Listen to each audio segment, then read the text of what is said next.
The United States Armed Forces made an urgent announcement and delivered a clear message this Friday, April 24, 2026. The naval blockade against Iran is growing, already extending its operations beyond the Middle East, and it may continue for as long as Washington deems necessary. The message came from Secretary Pete Hegseth, alongside General Dan Kane, in a military update that backed the Iranian regime into a corner. The crisis is now not just in waters near Iran. The powerful American Navy is hunting Iran wherever it goes. I'll tell you all about that in a moment, but right now, you'll want to be subscribed to the channel to stay well informed, with real-time information and the best journalistic quality you've ever seen. Milson Alves, the standard of credibility. The announcement confirmed that the United States is treating the pressure against Iran as a global operation. According to Hegseth, ships linked to Iranian ports are being blocked and suspicious vessels are being monitored. And the so-called shadow fleet, used to transport sanctioned oil, has also become a target in the Indian and Pacific Oceans. This changes the scale of the crisis. The harshest point of the announcement was the confirmation that 34 ships have already encountered the American blockade line and decided to turn back. This means that the United States Navy is not just issuing warnings. It is imposing real control over traffic connected to Iran. Ships of any flag can be intercepted if they are going to or coming from Iranian ports. The order is broad, and the goal is to prevent Tehran from using maritime trade to finance its resistance, evade sanctions, or sustain its military machine. The case that became an example in the announcement was the ship Tosca. According to the military report, the vessel tried to cross the blockade line and ignored warnings for hours. After a series of warnings, an American destroyer fired warning shots and then hit the vessel's engine with calculated shots to disable the ship. Later, Marines took control of the vessel. The difference in strength became clear. U.S. Central Command has 3 carrier groups in the region, including the USS Abraham Lincoln, the USS Gerald R. Ford, and the USS George A.J.W. Bush. This presence brings together thousands of military personnel, aircraft, and support ships. The arrival of the 3rd aircraft carrier was seen as a rare show of force, the largest concentration of this kind in the region in more than 20 years. Each of these 3 aircraft carriers is by itself a floating air base capable of shifting the military balance in an entire region. The USS Abraham Lincoln and the USS George H.W. carried dozens of fighter jets, early warning aircraft, helicopters, and defense systems to protect the fleet, monitor the sea, and launch long-range attacks without relying on land bases. The USS Gerald R. Ford, on the other hand, is even more modern, designed to operate faster, launch more aircraft in less time, and sustain an air campaign.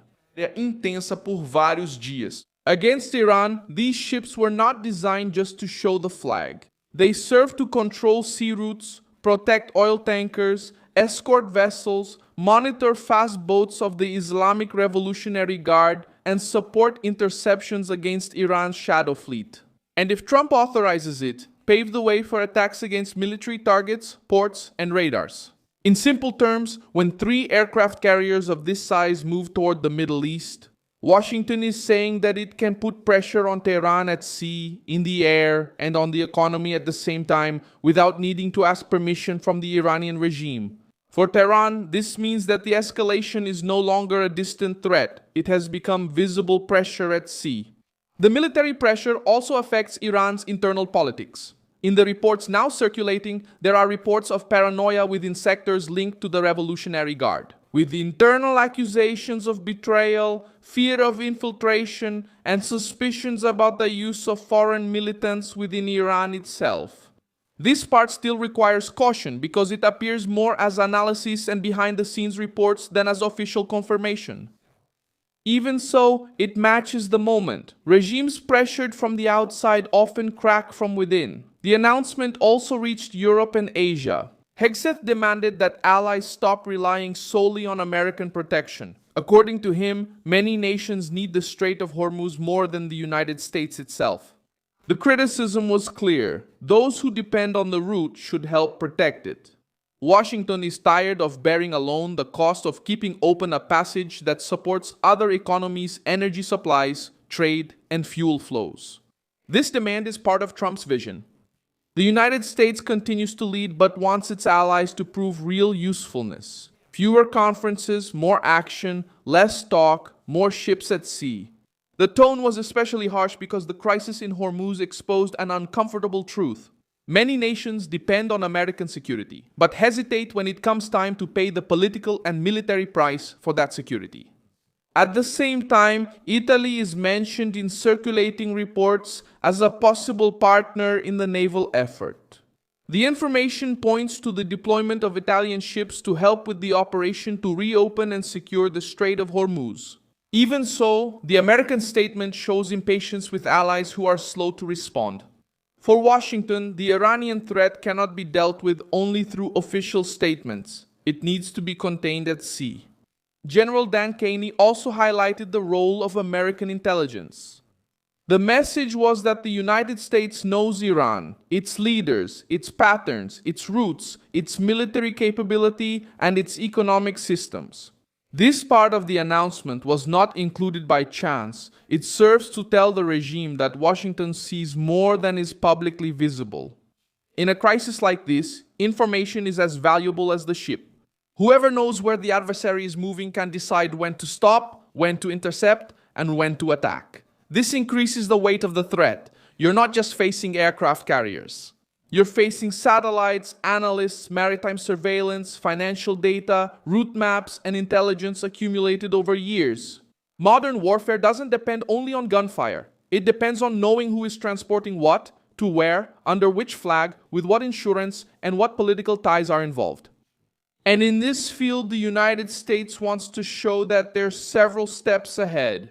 The situation in Pakistan will be decisive because Iran's next move may emerge there. If Iraq comes with a serious proposal, Trump may accept a diplomatic solution that preserves the American political victory. But if Tehran tries only to buy time, the response will likely be more blockades, more interceptions, and a higher risk of resuming military operations. The announcement itself made it clear that American forces remain ready to return to combat if there is a presidential order. Iran tries to say that it is resisting, but the facts show pressure. Its ports are under blockade, its ships are being monitored, its shadow fleet has become a target. Its diplomats are seeking mediators. Its regime is facing internal suspicion. And its main economic weapon, fear in Hormuz, is being confronted by the world's greatest naval power. This combination leaves Tehran in a difficult position. The moment is serious. The urgent announcement from the American forces sent a message that was impossible to ignore. The United States is in control of the maritime escalation and wants to force Iran to make a choice. Either Tehran accepts a verifiable agreement and abandons its blackmail tactics in the Strait of Hormuz, or it will see the blockade grow until its military crisis turns into an economic collapse. What started as an Iranian threat at sea has now turned into an American response built on force, pressure, and a fierce global encirclement. Like this video, subscribe to the channel, and at the end, check out the comments so you can be even more engaged with the Milson Alves community.